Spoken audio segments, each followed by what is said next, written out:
বীরপুর নামে সুন্দর একটি জঙ্গল ছিল। সেই জঙ্গলের পশু পাখিরা অনেক সুন্দরভাবে দিন কাটাচ্ছিল।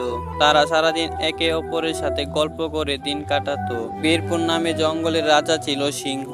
সিংহ মশাই প্রকৃতিকে ভালোবাসতো, তাই সে যেখানে সুন্দর জায়গা দেখতো অনেকক্ষণ সেই জায়গাতেই বসে থাকতো। আর রাজা সিংহ মশাইয়ের জন্যই এই জঙ্গলে অনেক আনন্দ। আসলে সিংহটি ছিল নরম মনের রাজা, তাই সে যে কোনো প্রাণীর সাথেই বন্ধুত্বের মতো মিশে পড়তো।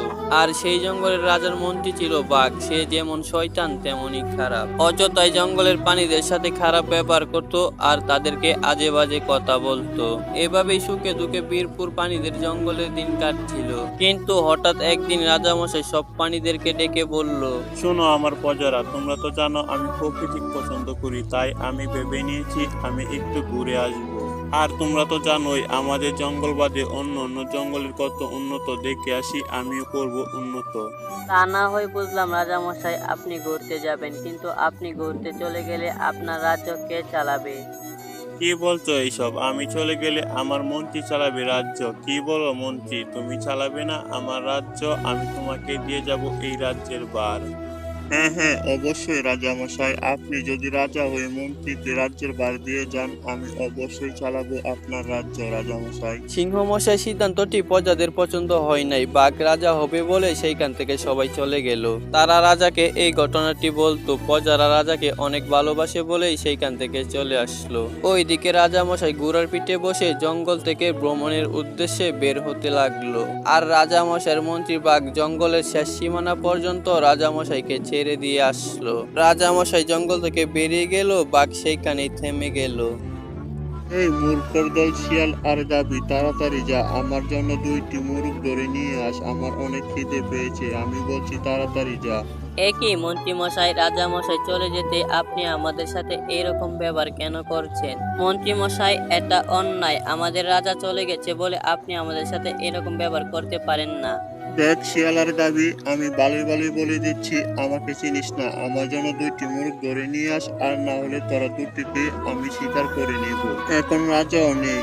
মন্ত্রী মশাই, আমাদেরকে নরম পেয়ে আপনি অন্যায় করছেন, এর বিচার আপনি পাবেন।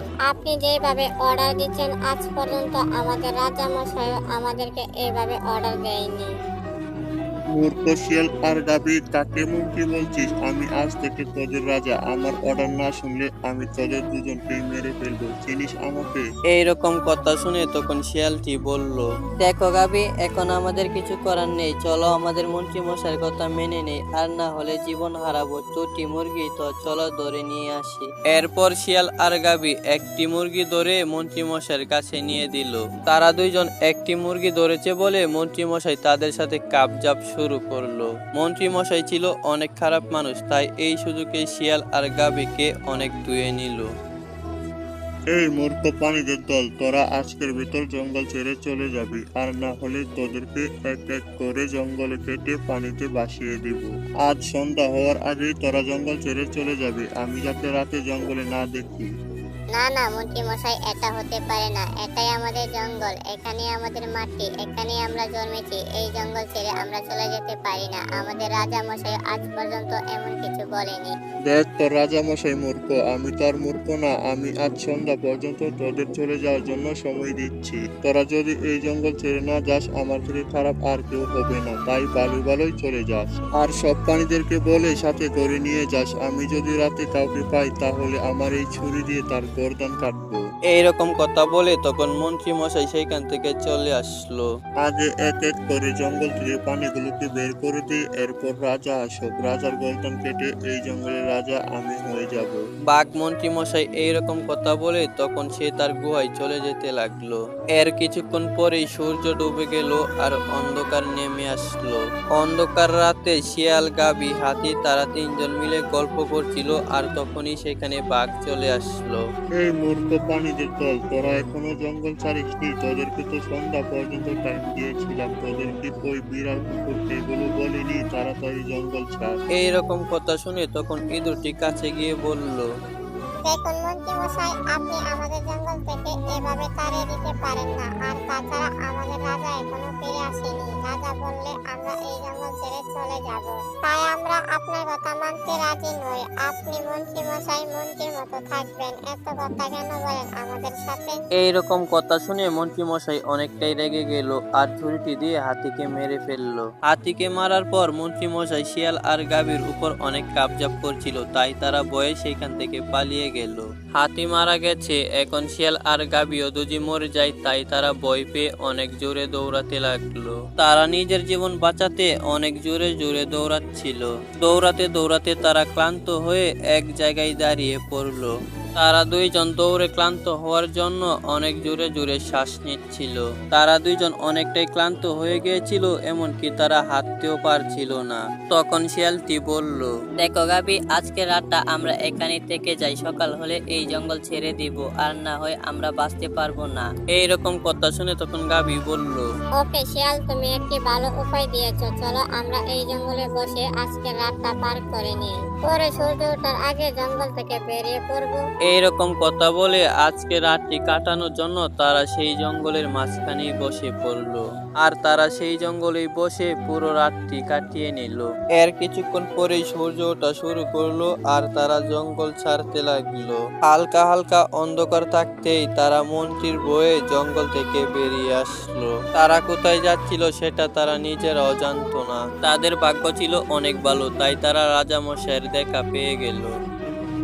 গাবি, আমাদের ভাগ্য দেখো, রাজামশাই আমাদের সামনে চলে এসেছে।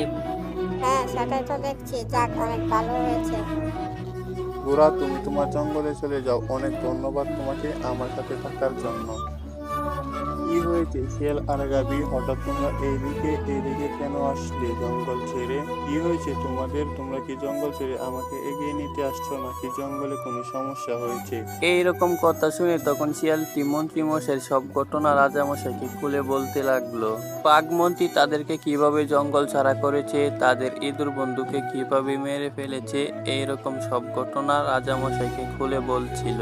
এমনকি অন্যান্য প্রাণীদের জঙ্গল থেকে কিভাবে তাড়িয়েছে, তারা কিভাবে বেঁচেছে, সব ঘটনা রাজামশাইকে খুলে বলল।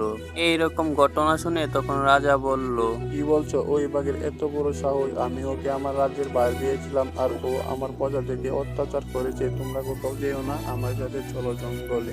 এরপর শিয়াল আর গাভী সিংহ মশাইয়ের পিছে পিছে তারা আবার জঙ্গলে ফিরে যেতে লাগলো। গাভী আর শিয়ালের অনেকটাই ভালো লাগছিল, তারা আবার তাদের নিজের জঙ্গলে ফিরে যাচ্ছে।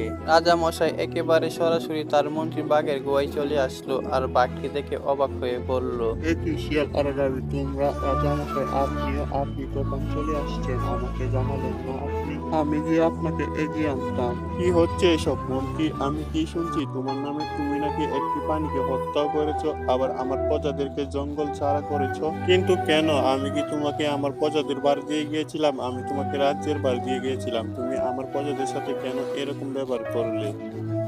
মানে না রাজামশাই, আমি তো কিছু করিনি। ওরা তো এমনি জঙ্গল ছেড়ে চলে গিয়েছে আপনাকে খুঁজতে। আমি কিছু করিনি, সত্যি মহারাজ, বিশ্বাস করুন।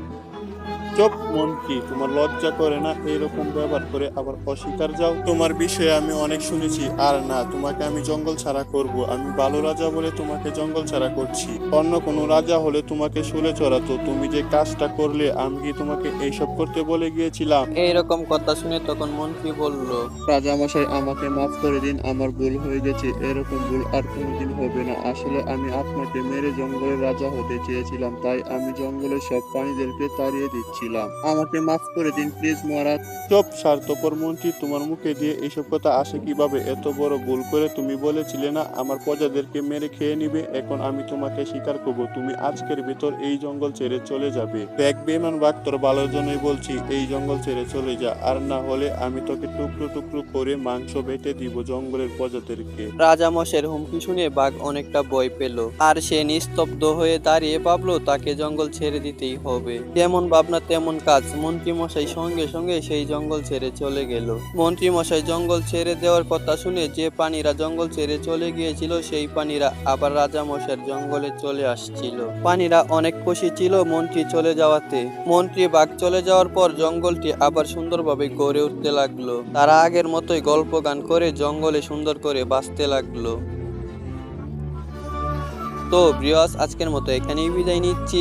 আর যেহেতু কার্টুনটি মোবাইল এডিট, তাই এতটাও প্রফেশনাল হয়নি। আপনাদের কাছে ভালো লাগলে কমেন্ট বক্সে বলে যাবেন। তো আজকের মতো এখানেই বিদায় নিচ্ছি। সবাই ভালো থাকবেন, নিজের খেয়াল রাখবেন। আল্লাহ হাফেজ।